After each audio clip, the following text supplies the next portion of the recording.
প্রথমে আপনার পরিচয়। আমি শ্রীপাঠ কবি রসরাজ তারক ঘোষালের ষষ্ঠম পুরুষ। আমার গোসাই শ্রী অজয় ঘোষালের সহধর্মিনী শান্তি। আমরা দেখছি আজকে এই ঠাকুরবাড়িতে ভক্তবৃন্দের জনস্রোত, এর কারণ কি? পূর্ণব্রহ্ম শ্রী শ্রী হরিচাঁদ ঠাকুরের 113তম শুভ জয়ন্তী উপলক্ষে শ্রী শ্রী গুরুচাঁদ ঠাকুরের নির্দেশে শ্রী গোপাল সাধু ঠাকুরের বারুণী স্নান শ্রীপাঠ জয়পুরের আগে, জয়পুরের ধাম আগে হয়, তারপরে শ্রীরাম উড়াকান্তি, এর 15 দিন পরে এই বারুণী মেলাটা। কয়দিন ব্যাপী মেলাটি? এই মেলাটা 1 সপ্তাহ ধরে এই মেলাটা শুরু হয়, যেহেতু 1 সপ্তাহ আগে থেকে হরিভক্তরা এই বাড়িতে আসে, বাড়ির কিছু কাজ থাকে এবং পরিষ্কার পরিচ্ছন্ন হরিভক্তরা কীভাবে এই দিন এসে শুভভোগ পাবে, এই জন্য 1 সপ্তাহের বেশি থেকে যায়। আচ্ছা, বর্তমানে প্রচণ্ড গরম, এত গরম উপেক্ষা করে এত ভক্তদের, আমি বলবো জনস্রোত, জনসমুদ্র হওয়ার কারণ কি? আসলে হরিভক্তরা কখনো এটাই মনে করে না যে গরম বা শীত, কারণ আমরা যারা হরিভক্তরা হরিকে ভালোবাসি, গুরুচাঁদ ঠাকুরকে ভালোবাসি, তারক গোপালকে ভালোবাসি, আমাদের ভিতর তখন মতুয়াদের ভিতর তখন ওই সমস্যা থাকে না।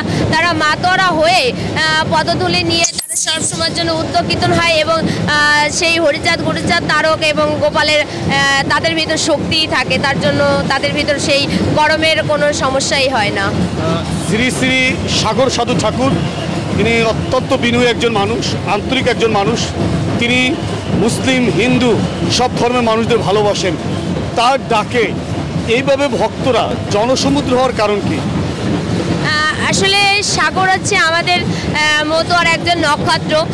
সত্যি যার নামটাও সাগর, তার ভিতরের মনটাও সেই সাগরের মতো অসীম ভক্তদের উপরে ভালোবাসা আছে।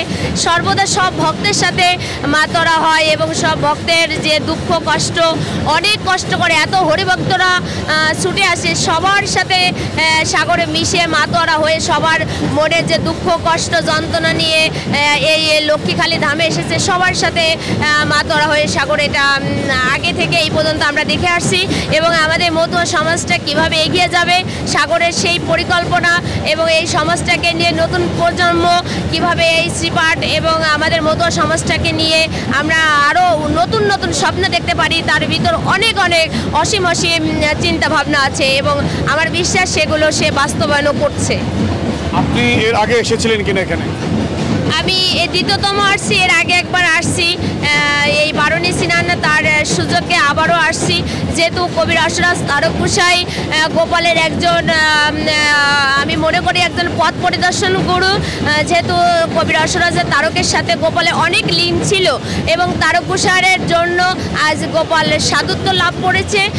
সেভাবে আবার তারক গোসাই তো প্রতি বছর ভক্তদের নিয়ে আসে, তাই আমার এর আগে আসার সুযোগ হয়নি। তো সত্যি সাগরের ভালোবাসা এবং সাগরের বাড়িতে যে সাগরের কাকা ননীগোপাল এবং তার মা কাকিমা এবং যারা আছে সকলের ভালোবাসা এবং ভক্তের ভালোবাসার টানে শ্রীপাঠ জয়পুরে তারকের বাড়ি আজ থাকতে পারিনি, ভক্তের সাথে মাতোয়ারা হওয়ার জন্য ছুটে এসেছি।